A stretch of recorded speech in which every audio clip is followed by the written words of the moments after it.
Bismillahirrahmanirrahim. Assalamu alaikum, hürmetli görürmenler. Din ve Hayat namlıq söhbet programımızın növbetdeki sanıda sözün mesuliyeti degan tema toxtalımız. Bugünkü programımızın aziz mehmeni Şarkı Türkistan Ulemalar Birliği Tədqiqat Bilimi Müdiri Ustaz Muhammed Yusuf Qarajin boludu. Muhammed Yusuf Qarajin programımız için kıymetli vaxtını çıkarıp gelgelikleri için rahmetimizni bildirimiz. Rahmet, Allah razı olsun. Bu cemiyette şu sözünki mesuliyeti bek ağır bulavatıdı. Bizde atımızdan kalan bir temsil mi var zaten. Oylap söylesem mi? Oynap söylesem mi? Oylap söyle deydiğen. Efsus bazı adamlar ait yengil saraydıkken bir gepni oylanmaylarken de her xil adamların kendini, her xil narsanın üstünden qalay imkan sözlerini qıldığan işler ağırlaşıp gitti. Ama şu sözünki mesuliyeti nime degenden bir başlagan bolsak, qani merhamet. Bismillahirrahmanirrahim. Elhamdülillahi Rabbil alemin. Ve salatu ve selamu ala eşrafil murselin. Seyyidina Muhammed ve ala alihi ve sahibi ecmain. Sözünün mesuliyeti hakikaten ağırda. Bu söz, bu adetteki bir gep emas. Biz söz bilen adam cennetke kirdi, söz bilen tuzak kirdi. Mesela la ilahe illallah Muhammed Resulullah degan sözünü, degan kelimeni çin köңlümüzni aytish bilen cennet kirge utkan, aşını inkar kılışı da uzak kirge oldu. Mesela hamda. Şuna Allah Teala bu sözünün mesuliyeti için nurgun ayetler nazil kılgan. Ya eyyühellezine amentullaha ve kulu kavlen sediden dedi. İyi iman etkanlar Allah'tan korkunlar. Allah'tan korkunlar ve doğru söz kılınlar, adaletli söz kılınlar.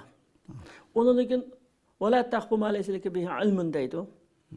Sen bilmegen narsanı sözleme deydi. Ma yalfizu min qawlin illa ladayhi raqibun atid. Her qandaq insan qandal bir sözünü qılsın, yaxşı söz qılsın, yaman söz qılsın, çiraylıq söz qılsın, sət söz qılsın, aşını yezib turduğan perişte bar deydi. Həmminin hesabı var məsələn. Bu nəfəs eləyətqan nəfəsimizin hesabı bolğanda bunun həmməsinin hesabı var hamda. Peyğəmbər sallallahu aleyhi ve sellem şu insan deydi sahih hadiste insan bir oylamasdan bir sözünü qılıdı. Bu söz ya onu şu cennetke apırdı ya ki o söz onu dozakka akirdi. Yani bir hadiste insan aşı köngül dikkat kılmay bir sözünü kıldı o dozaktan yani 70 yıl dozaklık kılışığı sebep oldu diyen hadisler var mesela. Hem de sözünki naiti mesuliyetinin muhimliği doğrusu agahlandırışta bu. Lekin insanlar bununla dikkat kılmaydıgan insanlar bek çıkkan hamda. Bular mı hazırki cemiyetimizde gepni div aldım. Bu bizning Uyghur tilimizin bağlı tilininki sonuki yok deydi. Gepni div aldım degan bir her qanday narsaninki bir hesabı buldu. Bu dünyada hesabı olmasa Allah'ın hesabı, Allah'ın dergahı hesabı buldu. Hem bu dünya hemmeden bilimiz bu bir ötkünçü alem biz için bir bikat hem de bu hakiki yaşaydıgan dünya emas. Bizning ahirette hakiki hayat aşağıda hakiki hayat ahirette hem de. Ahiretlikimizni güzel yaxşı qilish için gap sözge bek dikkat qilish kerak. Endi miyada bir qissi isimga keldi mushu munosabat bilan Muşu Türkiye'ninki İzmir şehrininki Salihli degan yezinin bir küçük bir köyde bir yezida Murat degan bir adam boğan vaqamdi. Murat degan bir adam kesel yatağıda yetip yani vafat oluştan bir qancha gün ilgari qattiq ayda yig'lab ketib aylanib ketganda qilgan ekan bu tuqqanlari balları hemisi kelip bu nimege anda yığılaysa dese ben bu dünyada bir günah var şu günahını ben şu günahın tövbesini kılamadım. Diyen o Allah Teala Gafurur Rahim siz bu şu yani can halkumdan çıkıcılak şu vaktinin aralıkta şunundan burun tövbe kılsanız mağfiret kılınıdı. Eğer kişilerinki bir hakikat kalgan olsa deseniz sizin barlığınız mı kılıba yani bay adam siz razı kılalayısınız. Bir kimlik köğünü ağırtıp kalgan olsanız onundan epi soru alaysınız. Hazır den biz hemmenin kılaylı deyitken balısça balları. Diyen ki isli kılamayıslar. Ben mi kılamadım isli mi kılamayıslar bunu deyit. Bu kandak bu gap dese kısını başlap birdi. Bir günü meçhidinki şu tertaltkan yerde tertelip atattım.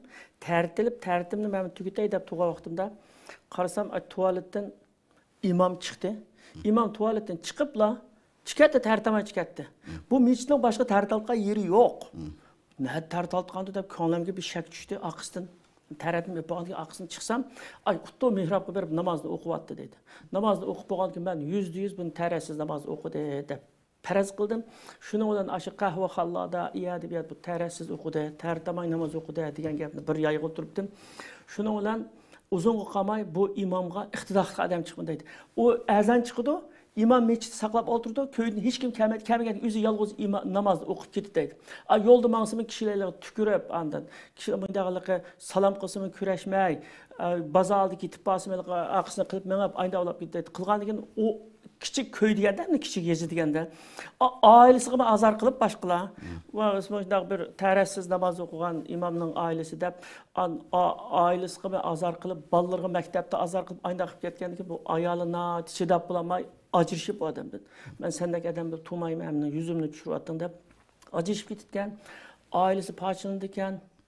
Onundan keyin bu adam şadın yo'qolab ketgan bir qancha yildan keyincha yo'qolab ketgandan keyin tamam ish tugadi shuning bilan bu odam gap taqatgan adam shu chaqda %100 o'zimning ko'nglimni so'zildim men ashunda bo'ldi deb turug'lagandim.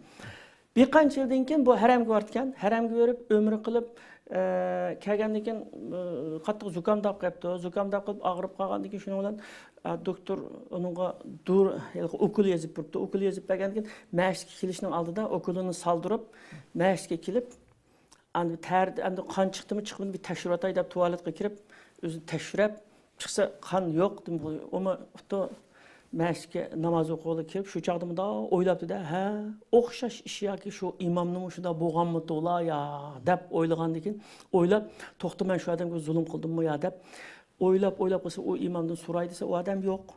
Endi boshqildimi da so'sa bu odamning tunishi bormidi yo bir do'stlar bekin bormidi desa bir qumash sotadigan bozorda bir do'kon chivatdi jiqraq baratdi shuningki aralashatdi deganga shu odamning qishqa darhol berib so'sa bu odam bir qancha yil burun Mishadan ketib qoldi.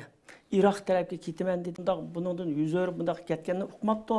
Keyin uqibdi, endi keyin uqqanda bu odam menga deb berdi, shu kuni doktorga berib, ukol soldirib ketdi ekan. Kelgandan keyin endi tarixim buzildim deb tualetga kirib qarab baxib o tarixi buzilmabdi yoki bunda qon chiqmabdi yani nima bo'lmagandan keyin shuning bilan men namoz o'qigandim. Tarixim batdi mening, lekin bu shunday qilib oilamdan ajratdi meni, endi hozir vatanimdanmi ayrilib, ayda ketgan bo'ldim. Men Allohga qo'ydim deb ketdi degandan keyin bu odam shundan keyin vicdan azabı, bir qancha yil vicdan azabida ayda yurib, o odamni ya izdirikini qilolmay, mush roziliqni alamaydi ekan. Alamagandan keyin shu yani o'lib ketishning oldidagi bir qancha kun oldida mush voqeani deb birdamdi. Demak endi bu odam Allah Ta'ala'nın haqqı bo'lgan bo'lsa, Allah Ta'ala'nın haqqı qarshi ish qilgan bo'lsa, masalan, jazoni qildi deymizmi, haraq ichdi deymizmi, qimir o'yin deymizmi, Allah Ta'ala'nın haqqiga qarshi Allah qilma degan, Allah Ta'ala'nın haqqiga qarshi bir jinoyat qilgan bo'lsa, o'sha qanchalik tövbe qilsimi, Allah Ta'ala g'afur rahim kechirman dedi, tushunamanmi? Endi bir kimning haqqi bo'lib qolgan bo'lsa, pul melim bor ekan, berib razılaştı bu. Lekin mani quldan kamaytgan bir ish ekan. Masalan, insonniki hamma ishni qila olmayman deb, ashuna quldan kamaytgan ishlar bo'ldi, mumkin emas ishlar bo'ldi. Shu gap so'zga bek diqqat qilish kerak. Endi bu gap so'zni qilib oldim degan bilan hisobini bermak o'ng'ay emas. Endi Alloh taolo o'sha odam nima qilmoqchi masalan? Alloh taologa yolg'isa, Alloh taolo endi buni o'sha odam uchun mag'firat qilib beramdi o masalan endi. U odamning haqqi, u Allohning haqqi emas, u odamning haqqi. Zulm ko'rgan odam bu ailesinden ayrılgan, vatanidan ayrılgan, şu adamınki fitnesi arqı zulüm ko'rgan adam o adam razı bo'lmasa Allah Taala qanday razı oldu. Mesela shunga o'xshash endi bizningki ömrimiz qanchalik. Bu do'stlarimizdan, yaqinlarimizdan qachon uchrashamiz, qachon uchrasholmaymiz masalan. Shunga har anda biz shu Allah Taalaga hisob berishni o'ylab, har bir gap so'zni joyida qilib, shuniki javobgarligini o'ylab ish qilishimiz kerak ekan degan yakildi endi insoncha. İnsanların şunda bir haset ya olmasa şunda her xil bir sebep de ölen bilip bilmeyle bazı adamların bazı şahsının kendinden arka geplerini de taşlaydı ki insan. Bu ameliyatı dünyadaki vicdan azabı, ahiret azabını tasavvur kılsız insan. Bu şunda bu kılışının ki sebebi nemi insanlar bu nemi için şunda bir meselesiz bu kalıdı. Mesela şu takvalıqnınki Allah Taala'dan qo'rqish, mas'uliyat tuyg'usiniki yo'qolganligidan, ibadetlerimizning shakli ibodatga aylanib qolganligidan, haqiqiy dinni hayotimizda yashatmaganligidan deb o'ylayman. Chunki ibodat ikki turli, ya'ni biri ibadet simvollik ibadet. Mesela namaz o'qish, ro'za tutish, zakat verish, haj qilish, Qur'on o'qish deganlar bu bizniki muomalaviy ibodatni kuchlantirgan, shunaqa yordam qilgan vositalik ibodatlar, haqiqiy ibodat, muomalaviy ibodat. Masalan, bu durustlik, to'g'riliq haqiqiy ibodat endi. Mushu ibodatga yordam qilgan ibodatlarni avu. Endi bunda ibodatni qilib qo'ydik deb, biz kimning haqqini yegan bo'lsakmi, kimga azor qilgan bo'lsakmi, kimning g'aybatni qilgan bo'lsakmi, kimning yuz obro'ni tushirgan bo'lsakmi, kimni tillagan bo'lsakmi, haramga berib haj qilib kelsak, anadan tug'ilgandek bo'ldi dedi emasmi Rasululloh hadisda deb tushunadi. Bu anadan tug'ilma bo'ldi degani Alloh taolaning qilma degan Allohning haqqiga qarshi ishlagan gunohini Alloh kechirdi. Ammo boshqalarning haqqini kechirmaydi-ku. Masalan, men anadan pak bulab kelma haramga deb boshqalarning haqqini elib, uning haqqi bilan haj qilib kelsa, hajismi qabul bo'lmaydi, u pakmi bo'lmaydi, %100 ham aniq hamdi. Masalan, boshqalarning haqqi bor, boshqalarga azor qilgan, boshqalarning obro'ini tushirgan, oyoqqa berib Alloh taolaga tövbe qilgan bilan osh odamdan rozilik olmasa, Alloh taolo kechirmaydiganligi aniq hamdi. Shomida xato tushunchi, insonlarda xato tushunchi. Dinni haliqa shu uyanchiqqa o'xshash ko'rib, biz kichikina ibodat bilan yuvatamizmi uni deydi. Tamam. Alloh taolaga qarshi qilgan ishlarni Alloh G'afur Rahim, Alloh xolisa ba'zi gunohlarni tövbesizmi kechiryapti. Gunohlarni tövbe qilgan odamni albatta kechirdi, ammo bandining haqqiga kelgan vaqtida Alloh taolo uni kechirmaydi. Mushuni bilish kerak. Mushu islomni o'qib bo'lgandan qadamning ma'lumoti bo'lmaganligi uchun mas'uliyat İslamdaki mas'uliyat deganni bilmaydi. Mas'uliyat deganning o'zi taqvolikning o'zayna. Alloh taolo qarta qilishga tegishlikni o'zimizningki oilasiga, atrofimizga, jamiyatimizga, do'stlarimizga, xizmatdoshlarimiz qarshi qilishga tegishlikni joyida qilish degan mushu taqvolikning o'zi hamda mas'uliyat. Alloh taolo buyurgan taqvolik shu hamda. Mushu bilimsizlikdan kelib chiqdi deb o'ylayman hamda. Biri shu nodonlikdan, biri ma dinni to'g'ri tushunmaganlikdan ayna kelib chiqdi deb o'ylayman. Lekin bunun yana bazı dinni tushungan, din o'qiganlarni bo'lib qolgan bu ahvollarni ko'ramiz. Onun qarta hasad, shamallik insonning fitratida, tabiatida ba'zi inson dunyosi bo'lganligi uchun Alloh taolo insonlarning fitratida har xil binaslar bo'ladi ekan. Yomon nachar illatlar. Bular shu qudrat qilib insonni shu abaytin qissada mayna hech birimiz yo'q, ammo shu muazzinninki shu imomga bo'lgan bir küçükken bildiğimiz bo'lishi mumkin. Imomga bo'lgan shuhratiga chidamaslik, u bu xalqning hurmatiga shunday qilib ko'pincha ishlarni ko'ramiz, shu hasad uyu, shunda chidamaslik qo'yu insonningki, mush ishlarmi boshqalarning keyin gap qilishga sabab bo'lib qoladigan omil ekan. Endi qanday qilganda insonning so'zining mas'uliyatini yetildiği bo'ladi bu vaqtda bir ma'lumot bergan bo'lsa. Endi buningga qanday qilganda desa, biz taqvoligimizni oshirishimiz kerakda. Alloh taoloni har zaman Alloh taoloni bizni kontrol qilib turadiganligini, har bir so'zimizda, harakatimizda, bütün yurish turishimizda Allohni bizni kontrol qilib turadiganligini, aqlimizni hech chiqamay zikr degan shu Allohni zikr qilish degan shu Alloh taoloni asdan chiqarmaslik shu har bütün harakatlarimizda. Mushu islomiy ilmlarga yuzlanish hamda o'qish kerakda hamda haliqa Facebook'tan bu yerdan bir narsani bilib olib men bildim deb qilgan bilan bu din o'g'inish bilan bo'ladi hamda. O'g'inish va shu izchil shu mas'uliyat tuyg'usi bilan yashaganda an dinni sog'lom ilib bog'lib bo'ladigancha hamda. Shunga bütün qarindoshlarni o'zim bile mushu diniy ilmlarni ishkirlab o'g'inishni texma taqvolik yalqi nimamizni mas'uliyat tuyg'umuzni oshirish uchun mas'uliyat tuyg'usini oshirish uchun biz mushu o'qish kerak ekan. O'qib bilish kerak ekan. Biz bilmagan nurg'un ishlar bor ekan. Biz haqiqatga yetilmagan nurg'un masalalar bor ekan. Shuni obdan o'rgansak, andin sahobalarning hayoti qandaqdi, Rasulullohninki uydagi va jamiyatdagi hayoti qandaqdi, shularni haqiqiy bundaq izchillik bilan yaxshi o'qib, o'zimizga o'lgi qilib, shunday qilsak, o'zimizni yaxshilab keta olamiz, so'zning mas'uliyatini ado qiladigan bo'lamiz deb o'ylayman-da. Odatda bu so'zning mas'uliyati bu kichik gap emasda. Bir qatim payg'ambar sallallohu alayhi vasallam bu habashlik sahobalarning bundaq chelish o'yinlari bor ekan. O'yinni ko'rib tursa, Oysha roziyallohu anha Rasulullohning do'lisga kelib o'sha turib bundaq ko'rdi ekan. Ko'rib, qarasa odam ajab pak ekan deganki Rasululloh, siz odamning g'aybatini qildingiz, tövbe qiling, darhol tövbe qiling degancha. Ya'ni g'aybat degan nima desa, adamninki oldida demaydigan gapni keydi desang g'ayrat ayna. Endi uni bir yomon ko'rganlikdan yoki bir ayıplaganlikdan emas, endi Alloh taolo shuni paka yaratib ekan, shu paka ekan bu odam deganligi uchun tövbe qiling, siz g'ayrat qildingiz degancha endi mushunchalik ehtiyot qilgan endi, mushunchalik ehtiyot qildi endi.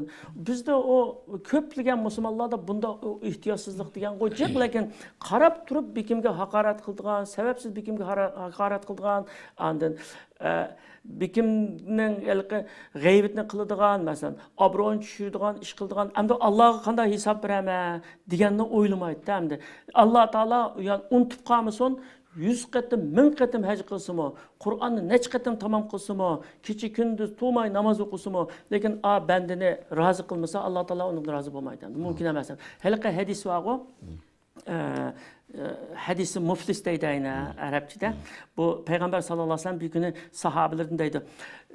Sizler qanday adamni pulsiz qolgan, hechimiz yo'q qolgan, quruq qo'l qolgan odam deysizlar, desa, dirhami yo'q, dinari yo'q, hechimiz yo'q odamni kambag'al, shunda hechimiz yo'q deymiz biz deganki, qiyomat kuni mening ummatimning ichida ana quruq qo'l qoldigan odamni bilamizlar, o'li bunday odam deydi. Namozni joyida o'qigan, jiq namoz bilib kelgan, ro'zini joyida tutgan, sadaqa zakatni bergan, bütün yaxshi amalning hammasini jiq ashu zapas kelgan shuni ular. Lekin birini tillagan, birini haqoratlagan, birining haqqini yegan, birining obro'yini to'kkan, birining g'aybatini qilgan, ashunda qilib, ashning mushu qilgan yaxshi amallari a kishilarga ep beriladi. Agar yaxshi amal tugab qolsa, gunohi jiqulab, yaxshi amal tugab qolsa, o odamning gunohi buning yudilib do'zaxga kirdi. Sahih hadis masalan. Ammo o'sha hadisimda o'ylaganimda adamninki yuragi titraydi bunun bir his endi mushuningdan bir javobgarlikni his qiladi adam. Masalan, o'ylaydi, men mening mushunda bir xatoliklarım bo'lgan bo'lsa men tövbe qilay. Agar bekimga bundaq nohaqchilik qilgan bo'lsam, shu roziligini evalay deb tirishish kerak, roziligini evilish kerak-da. Alloh taologa tövbe qilishdan bo'l, kishilarni rozi qilib o'tish kerak, uning Alloh taologa tövbe qilish kerak deb o'ylayman. Alloh razı olsun, haqiqatan bir qimmatli nasihat oldu. Ameliyatda Peygamber sallallahu aleyhi ve sellem'ninki nurg'ulg'an hadislar var, şu sözdinki mas'uliyatni tunutish uchun ummatga.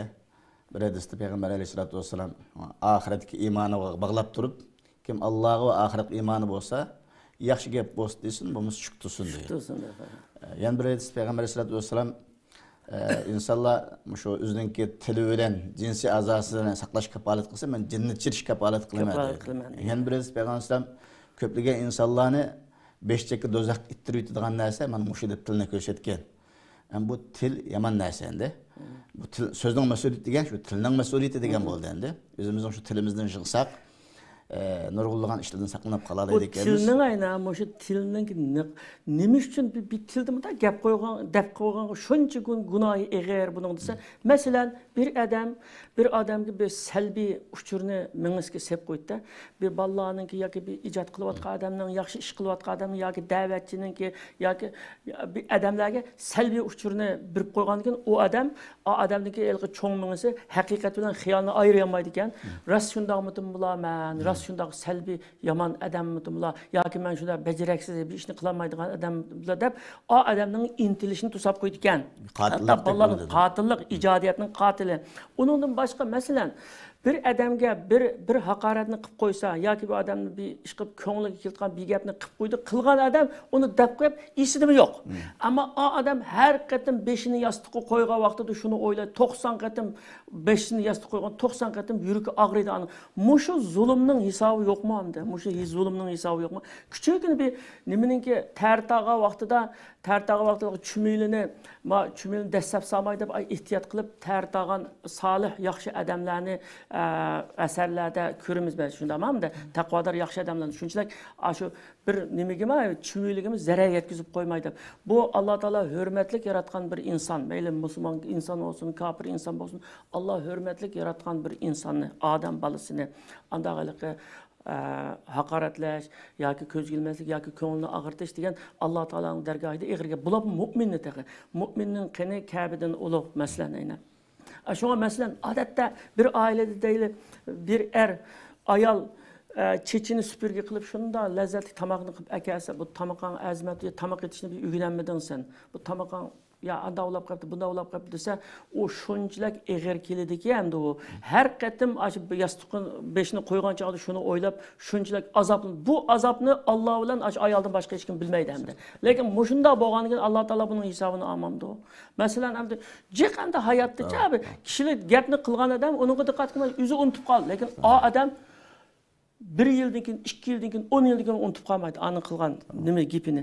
Anda unutib qolmaydi. Allohning farishtalari unutib qolamda, inson unutib qolmagan yerda. Shunga har qanday bir narsada mas'uliyat tuyg'usi bilan yashash, taqvolik bilan yashash shu jannatga kirishning yo'li. Shu mas'uliyat tuyg'usi bilan yashash degan gap shu. Mas'uliyat gapingda, so'zingda, harakatingda, muomalangda shu mas'uliyat bilan yashasang, bo'ldi bu dunyoda Alloh taoloni rozi qilsan, jannatga kirsan.